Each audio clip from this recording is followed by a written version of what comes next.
नमस्कार बच्चों, स्वागत आप सबों को स्टडी टाइम यूट्यूब चैनल पर।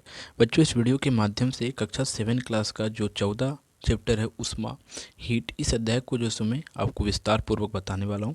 तो वीडियो को आप ध्यान से देखिएगा और कहीं अगर आपको समझ में नहीं आता है तो आप कमेंट जरूर कीजिएगा। तो चलिए देखते हैं कि यह अध्याय जो सो हमें क्या बताने का प्रयास करता है, या यह अध्याय से हम क्या सीख पाते हैं और मैं आपको क्या सिखा पाता हूँ, ये आप जो सो समझने का प्रयास कीजिएगा। देखिए, सबसे पहले हम हेडिंग को देखते हैं। देखिए, हेडिंग इसलिए देखते हैं क्योंकि हेडिंग में जो सो सब बात जो सो छुपा रहता है। देखिए समझिए, हीट, उष्मा। उष्मा क्या है? देखिए, इस अध्याय का नाम उष्मा क्यों पड़ा? हमें जो सो उष्मा के बारे में पढ़ना होगा, हीट के बारे में पढ़ना होगा, इसी कारण से यह अध्याय का नाम जो सो उष्मा पड़ा। ठीक है, तो देखिए उष्मा के बारे में, हीट के बारे में क्या पढ़ना है ये आप समझते चलिएगा। तो चलिए देखते हैं आगे। देखिए, कहा जाता है दैनिक जीवन में आपको बहुत सी वस्तु देखा होगा। आपने जो सो अपने ज़िंदगी में कभी भी जो सो बहुत से वस्तु देखा होगा। इनमें से कुछ वस्तु गर्म, कुछ वस्तु ठंडी। उदाहरण स्वरूप, चाय गर्म होता है परंतु बर्फ़ ठंडी होती है। सूर्य गर्म होता है, सूप गर्म होता है परंतु आइसक्रीम ठंडी होती है। जलती हुई गैस या चूल्हे पर रखी केतली गर्म होती है परंतु उसकी हैंडल ठंडी होती है। गर्म वस्तु में भी कुछ वस्तु दूसरे से अधिक गर्म होती है। इस प्रकार ठंडी वस्तु में भी कुछ वस्तु अधिक ठंडी हो सकती है। प्रायः स्पष्ट कर या निर्धारित किया जा सकता है कि वस्तु गर्म अथवा ठंडा है, परंतु कभी कभी वस्तु को स्पष्ट कर या निर्धारित करना कठिन हो सकता है। आइए इस क्रियाकलाप के द्वारा समझने का प्रयास करें। देखिए, क्या कहा जाता है कि हमारे अपने दैनिक जीवन में जो सो बहुत से वस्तु को देखा होगा। कुछ वस्तु ठंडी होती है, कुछ वस्तु गर्म होती है, और कुछ वस्तु को आपने देखा होगा जो जल्दी ठंडा हो जाता है और कुछ वस्तु जल्दी गर्म हो जाता है। तो ये सब क्यों होता है, कैसे होता है, इसके जो प्रश्न आपके मन में उठते हैं कि इस प्रकार क्यों होता है, वही प्रश्न का जो सो आपका सॉल्यूशन मिलने वाला है। अर्थात इसी के बारे में इस अध्याय में बताया गया है। ठीक है, तो देखिए क्रियाकलाप करने को कहा जा रहा है। देखिए, कहा जाता है तीन पारदर्शी टब लीजिए। पारदर्शी का अर्थ होता है जिसके आर पर हम देख सकते हैं। ठीक है, फिर आगे आगे कहा जाता है उस पर 1 2 3 लिखिए, और टब 1 में थोड़ा गर्म पानी और टब 2 में थोड़ा सा ठंडा, थोड़ा सा गर्म पानी और दूसरा में ठंडा पानी, बर्फ़ डालें, और टब 3 में नल का पानी, नॉर्मल पानी। ठीक है, फिर आगे कहा जाता है अब अपना हाथ दायां हाथ टब 1 में और बायां हाथ टब 2 में। आपको दोनों हाथों में क्या महसूस होता है? दाएं हाथ में गर्म और बाएं हाथ में ठंडी महसूस होता है। 2 मिनट के बाद आप अपने दोनों हाथ को टब से बाहर बाहर टब 3 में डालिए। आप क्या अनुभव करते हैं? समझिएगा, आपको जिस प्रकार यहाँ चित्र में दिखाया गया है उस प्रकार कहा जा रहा है। समझिएगा क्या कहा गया। टब 1 में गर्म पानी, टब 2 में बर्फ़, और टब 3 में क्या कहा है कि इसमें जो है सो एक नॉर्मल पानी, नल का पानी रखिए। इसमें आपको हाथ डालने कहा जा रहा है, इसमें भी। तो आपको क्या महसूस होता है वो समझिए, और एक बार नल के पानी में डालने को कहा जा रहा है। समझिएगा, फिर आगे कहा जाता है यह प्रयोग दर्शाता है कि गर्म अथवा ठंडा तुलनात्मक शब्द है। गर्म और जो ठंडा है जो सो क्या है, तुलनात्मक शब्द है। सिर्फ स्पष्ट करके आप नहीं बता सकते हैं कि यह वस्तु कितनी परिणाम में गर्म है। सही बात है, स्पष्ट करके हम नहीं बता सकते कि वह कितना ज़्यादा गर्म है, तो उसे मापने का भी कुछ अंतर होता है। इसके बारे में आगे जानेंगे, लेकिन समझिए फिर कहा जाता है अधिक गर्म वाली वस्तु की तुलनात्मक रूप में ठंडी लगती है, परंतु ऊष्मा ऊष्मा ऊष्मा ऊर्जा का एक रूप है। ऊष्मा क्या है? ऊर्जा का एक रूप है जो ताप के कारण होता है, और गर्म या ठंडी होने की माप तापमान या तापक्रम ऊष्मा हीट का एक प्रभाव। ऊष्मा अधिक तापक्रम से कम तापमान की ओर प्रवाहित होती है। ऊष्मा जो क्या होता है, हीट जो होता है, मान लीजिए कि समझिएगा हीट क्या होता है। हीट, देखिए यहाँ हीट है, मान लीजिए कोई वस्तु है। ठीक है, तो ये ठंडी से जो है सो गर्म, सॉरी, क्या कहा जाता है, अधिक से कम तापमान की ओर। यहाँ अधिक है तो उसे कम तापमान की ओर जो सो प्रवाहित होती है, ऐसा कहा जा रहा है।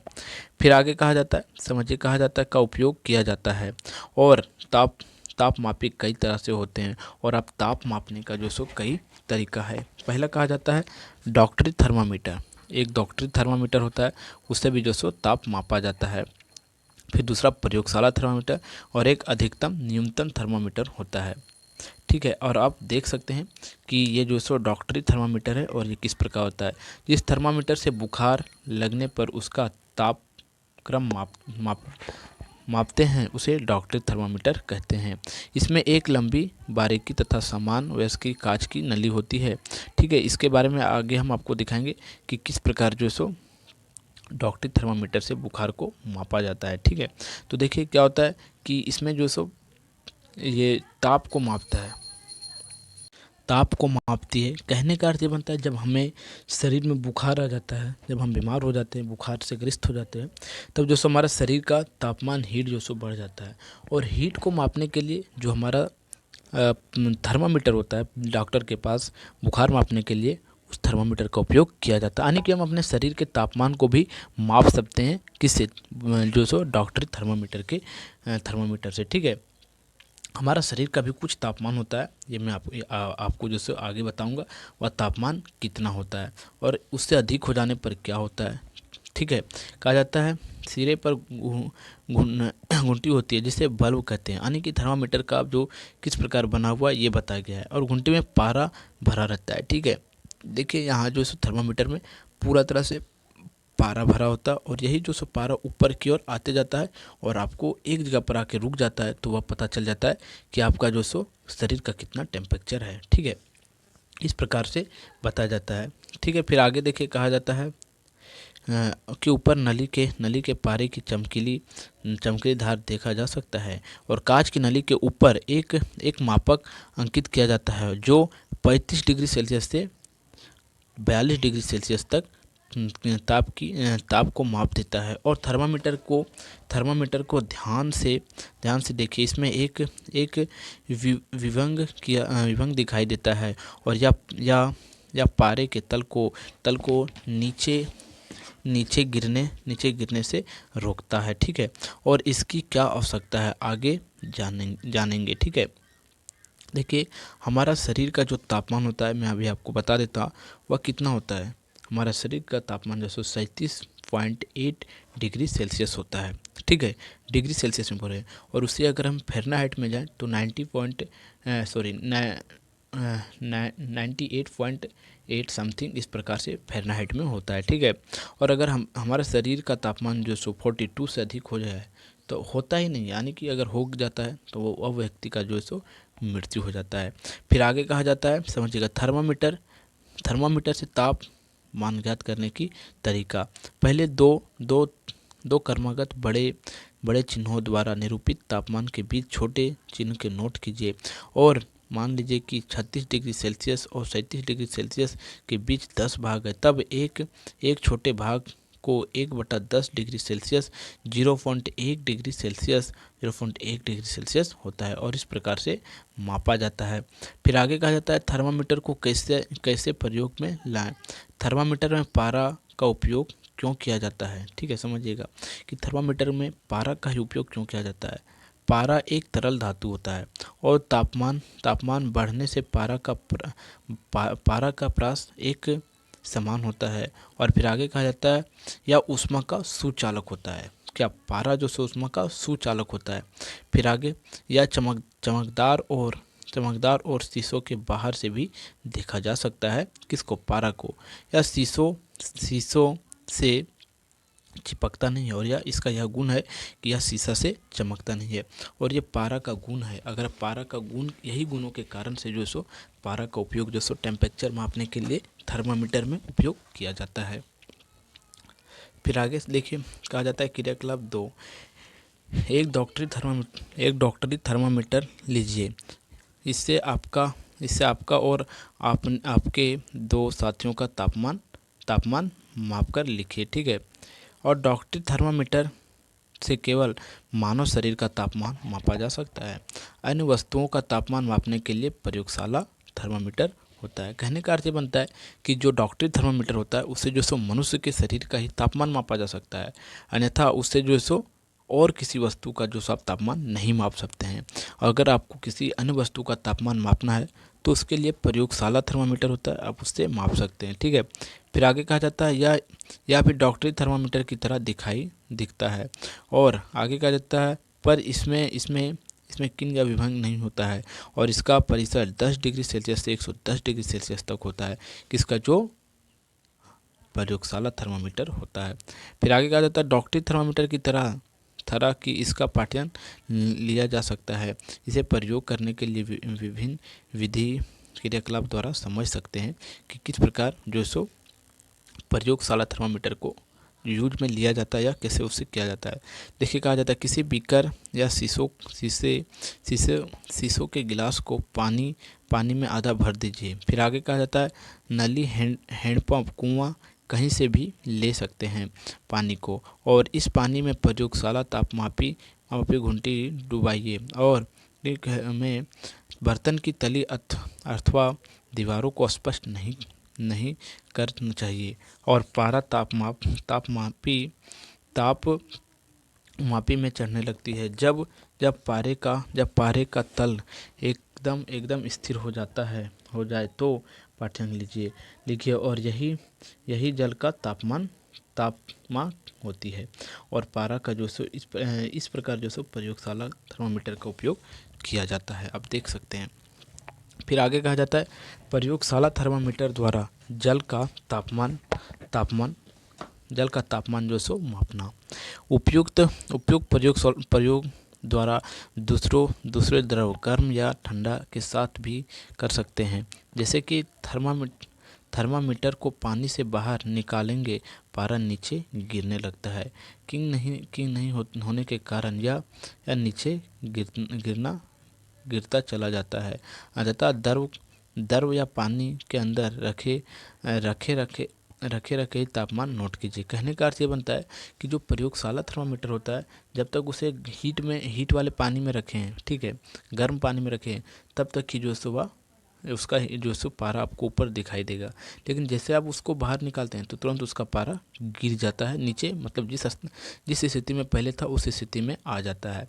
लेकिन जो हमारा डॉक्टरी थर्मामीटर होता है वह ऐसा नहीं होता है। आप एक बार उसे जो सो शरीर में लगा लेंगे तो आपका वह जो सो पारा जहाँ तक चला जाता है वहीं तक जो सो फिर वहीं रहता है, जब तक उसे फिर झाड़ा नहीं जाता है तब वापस आता है झाड़ने के बाद, ठीक है। यह बात कहा गया है। अब आगे कहा जाता है, देखिए कहा जाता है ताप किसका प्रवाह है। उष्मा क्या है। डॉक्टरी थर्मामीटर का जो सो पारस कितना होता है। मानव शरीर का सामान्य तापमान क्या होता है। प्रयोगशाला थर्मामीटर पारस क्या होता है। यानी कि ये सब प्रश्न आपको पूछा गया है। अब ये सब प्रश्न का जो सो उत्तर अभी आपको मिलने वाला है, ठीक है। अब आगे कहा जाता है आप दिए गए चित्र को देखिए या हमारे देश की प्रसिद्ध मंदिर जगन्नाथपुरी में प्रसाद बनने का एक तरीका है। इसमें एक के ऊपर एक बर्तन कई बर्तन रखे होते हैं और सबसे ऊपर वाले बर्तन में भोजन कैसे पक रहा है।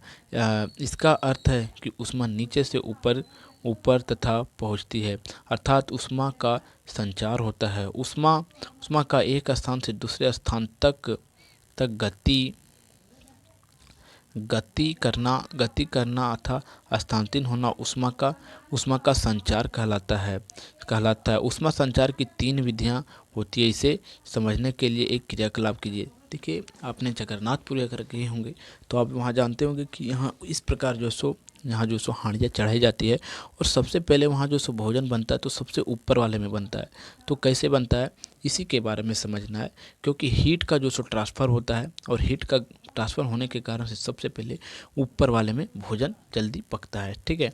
आप क्रियाकलाप द्वारा समझने का प्रयास कीजिए। कहा जाता है चालन विधि।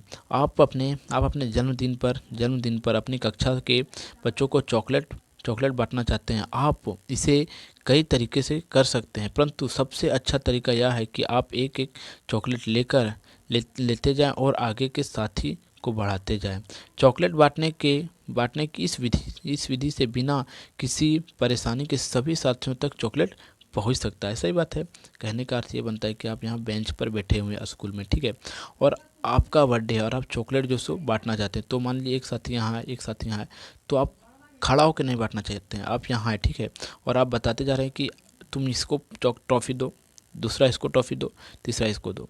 तो क्या हो रहा है आपसे जो सो क्या हो जा रहा है, आपसे एक तरह से एनर्जी बोल सकते हैं, आपसे एनर्जी आ रहा है और आपके बाद जो सो दूसरा बच्चा जो बैठा हुआ उससे भी एनर्जी आ रहा है, वो जो सो दूसरे को एनर्जी, फिर वह तीसरे को एनर्जी, यानी कि आपको उठने का ज़रूरत भी नहीं पड़ रहा है और आप जो सो चॉकलेट को बांटते जा रहे हैं। ठीक है, तो इसी प्रकार से जो सो हीट जो सो ट्रांसफ़र हो जाता है। ठीक है, कि पहले आगे में जाता है, फिर दूसरे में, तो सबसे पहले ऊपर में जाता है, यानी कि हीट का जो सो स्थानांतरण हो जाता है। फिर कहा जाता है इस संचार को चालन कहते हैं, और इस विधि को हम क्या कह देते हैं, चालन कह देते हैं। और इस विधि से ठोस पदार्थ में ऊष्मा का संचार होता है, और इस कारण से जो सो ऊष्मा का संचार होता है, और इसमें अधिक तापमान वाले क्षेत्रों से कम तापमान वाले क्षेत्रों में ऊष्मा का चालन होता है। और इसे अधिक स्पष्ट करने के लिए एक क्रियाकलाप कीजिए, और इसे मन में और आपका कॉन्सेप्ट है तो, और इसे स्पष्ट करने के लिए एक और क्रियाकलाप समझिए। ठीक है, कि हीट का जो सो क्या बोल सकते हैं, ट्रांसफर या जो सो चालन कैसे होता है।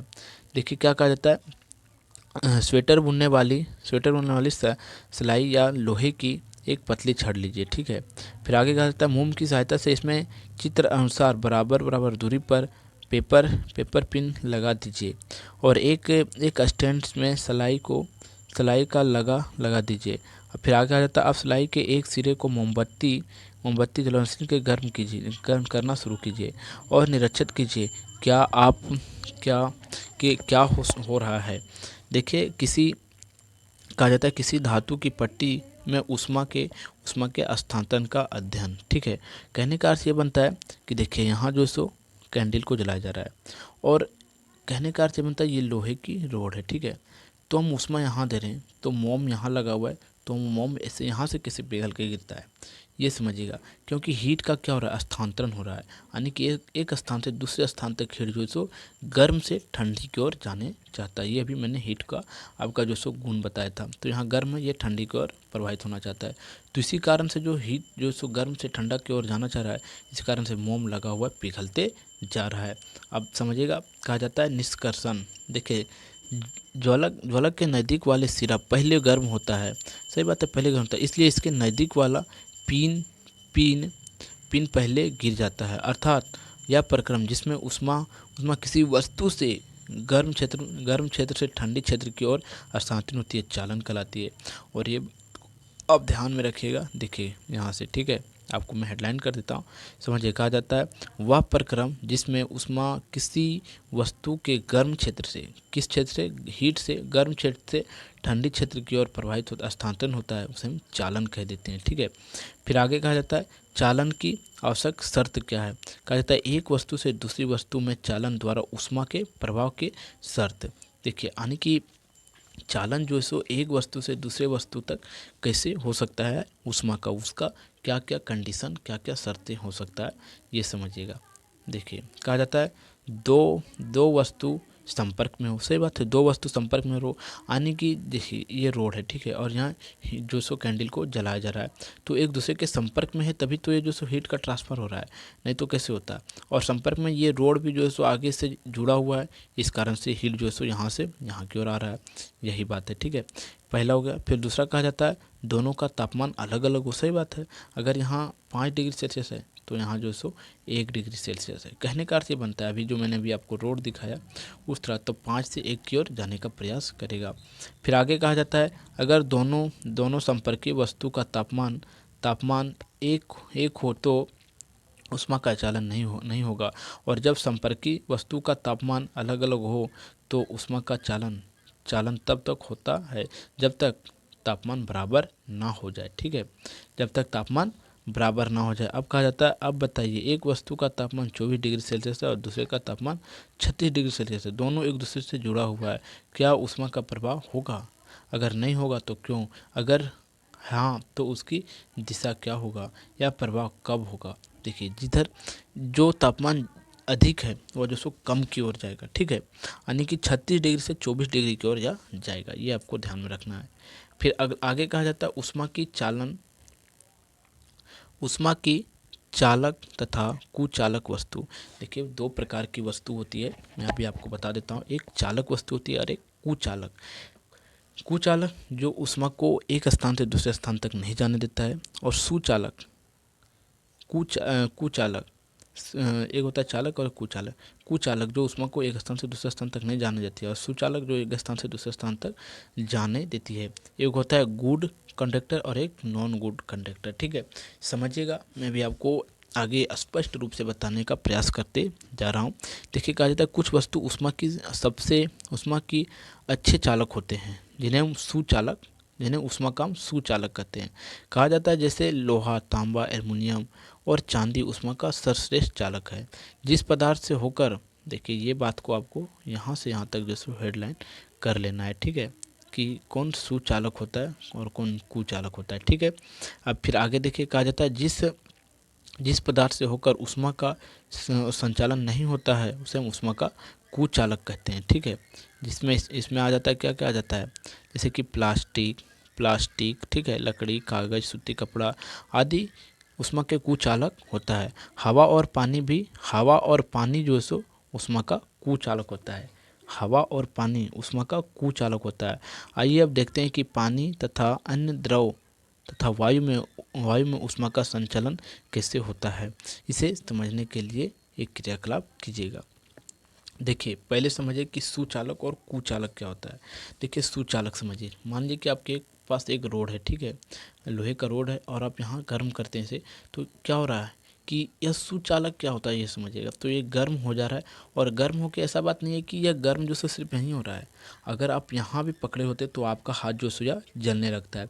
तो गर्म यहाँ हो रहा है लेकिन हीट यहाँ पहुँच रहा है, तो इसी को सुचालक कहते हैं। यानी कि ये अपने ऊष्मा को एक स्थान से दूसरे स्थान तक जो सो जाने दे रहा है, इसी कारण से इसे सुचालक कहते हैं। एक तरह से ये समझा जाए तो ये गुड कंडक्टर है। ठीक है, अब दूसरा कहा जाता है कुचालक। जैसे आपके पास एक लकड़ी का जो सो क्या बोल सकते हैं, कुछ है, लकड़ी है, आप उसे यहाँ जला रहे हैं, तो क्या आपके हाथ आप यहाँ पकड़े हुए तो आपको यहाँ क्या जलन होगा? नहीं। तो यह जो सो ऊष्मा का स्थानांतरण नहीं करता है, एक स्थान से दूसरे स्थान तक नहीं भेजता है, जिस कारण से इसे कुचालक बोला गया है। ठीक है, अब आगे कहा जाता है संवहन विधि के द्वारा समझिए कि जो सो कैसे ऊष्मा का संचरण होता है। क्रियाकलाप 6 कहा जाता है आप एक बीकर में आधी ऊंचाई का एक पानी भर लीजिए। ठीक है, इसमें कागज के बहुत छोटे छोटे टुकड़े डाल दीजिए और टुकड़े पानी में भिंगा कर डुबा दीजिए। और फिर आगे कहता है अब एक तिरपट स्पंद का तार की जाली लीजिए और रखिए तथा उस पर बीकर रखिए। फिर आगे उसके नीचे इस पर जलक को जलाकर रखिए और पानी को गर्म करना प्रारंभ कीजिए। और कागज के टुकड़े गर्म होकर ऊपर उठते हैं और फिर बगल की ओर जाते हैं, अंत में नीचे बैठ जाते हैं और जल की बूंदें या कागज के कण ज्वलक से उष्मा पाकर ऊपर उठते हैं और फिर नीचे आ जाते हैं। इस क्रियाकलाप में पानी के कण ऊष्मा ग्रहण कर ऊपर उठ जाता है और उसकी जगह दूसरे कण आ जाता है और ऊष्मा ग्रहण कर ऊपर उठ जाता है, और धीरे धीरे यह प्रक्रिया पुनः होती है और सभी कण ऊष्मा ग्रहण करके अपनी जगह ले लेती है और इस प्रक्रिया में पूरी पानी गर्म हो जाती है। अतः ऊष्मा संचार की वह विधि जिसमें पदार्थ के कण गर्म होकर ऊपर गति करते हैं, वह उसकी जगह ठंडी कण आ जाते हैं। कहने का अर्थ ये बनता है कि किस प्रकार होता है ये समझिएगा। देखिए, जब वाष्प बनता है तो क्या होता है कि जब गर्म जल होता है ऊपर उठते जाता है वाष्प बनकर, लेकिन जब उस स्थान को भरने के लिए जो वहाँ ठंडा जल आते जाता है, और इस प्रकार से यह क्रिया रिसाइकल होते रहता है। फिर वह जो सो ऊपर जाता है, फिर वहाँ ठंडा जल आते जाता है, इस प्रकार से साइकिल पूरा होते जाता है।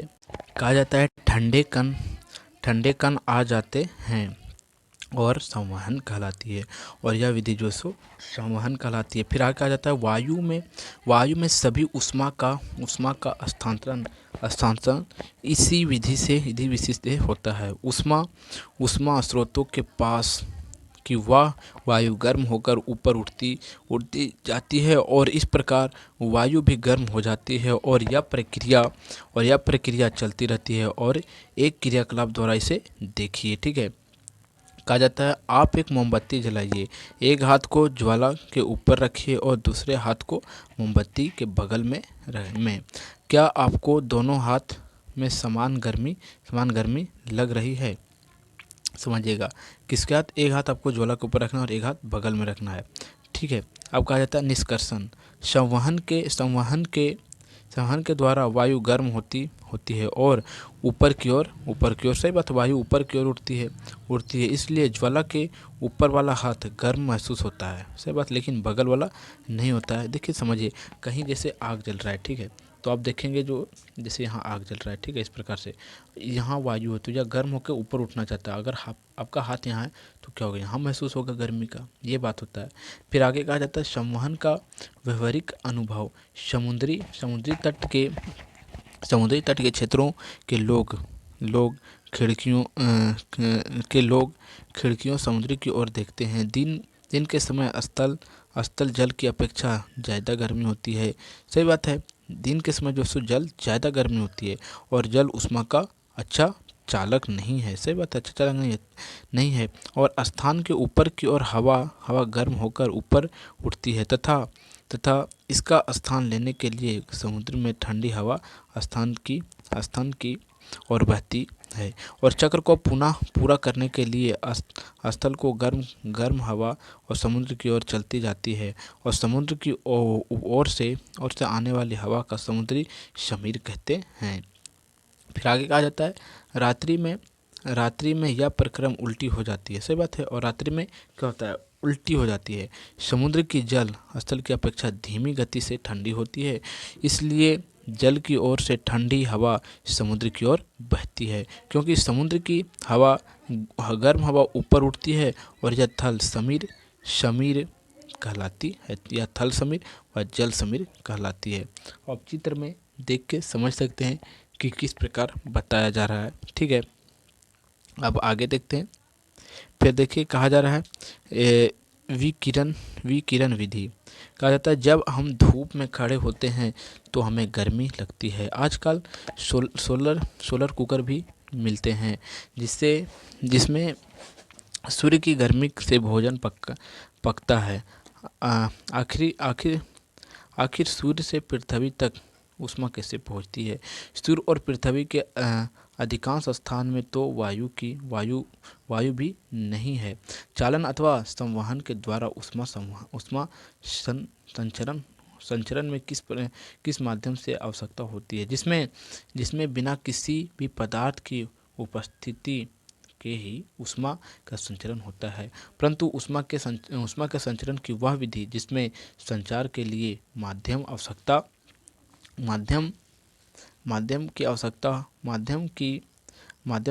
है, विकिरण कहलाती है। विकिरण द्वारा ऊष्मा के संचार में किसी माध्यम की आवश्यकता नहीं होती है। और जब आप समझ सकते हैं कि कहा जाता है जब आग तापते हैं या हीटर के सामने बैठते हैं तो इस प्रकार द्वारा ऊष्मा प्राप्त होती है और ज्वाला से हटकर रखा कोई गर्म बर्तन ठंडी हो जाती है और अपनी कुछ ऊष्मा को विकिरण के द्वारा संचारित कर देती है। कहने का अर्थ ये बनता है कि ऊष्मा का जो संचार हमें सूर्य के द्वारा ज़्यादा मिलता है ऊष्मा। फिर आगे कहा जाता है सभी गर्म पिंडे विकिरणों के रूप में ऊष्मा विस्तृत करते हैं और जब ऊष्मा विस्तृत होते हैं तो अन्य टकराते जाते हैं और इसकी गर्मी कुछ परिवर्तन हो जाते हैं और कुछ भाग ताप। इस प्रश्न का उत्तर दे सकते हैं कि चीज़ जैसे गर्म ठंडी की जाती है। आइए अब जाने कि ऊष्मा के संचरण में इन विधि का हमारा दैनिक जीवन में क्या उपयोग है। गर्मियों में सफ़ेद या हल्के रंग के वस्त्र आरामदायक होते हैं, जबकि सर्दियों में गहरे रंग वाले कपड़े की पृष्ठ अपेक्षाकृत अधिक ऊष्मा शोषित करता है, इसलिए इनमें गर्मी अधिक लगती है। और गर्मी के दिनों में हमें सफ़ेद वस्त्र हल्के रंग से वस्त्र आरामदायक देती है और हल्के रंग के वस्त्र में ऊष्मीय विकिरण के अधिकांश भाग को परिवर्तित करती है। कहने का अर्थ ये बनता है कि हम जब गर्मी के दिनों में सफ़ेद वस्त्र पहनते हैं तो हमें ठंडक महसूस होती है, यानी कि गर्मी कम लगती है। लेकिन यही हम ब्लैक यानी कि काले कपड़े पहनते तो हमें अधिक गर्म लगती है। और इस प्रकार से यह अध्याय जो समाप्त हो जाता है। हीट जो हमारा अध्याय था, ऊष्मा जो अध्याय था। और अगर कहीं आपको मन में डाउट हुआ होगा तो आप वीडियो में कमेंट करके पूछ सकते हैं। तो फिर आपको मिलते हैं आपको एक नई वीडियो में, तब तक के लिए जय हिंद।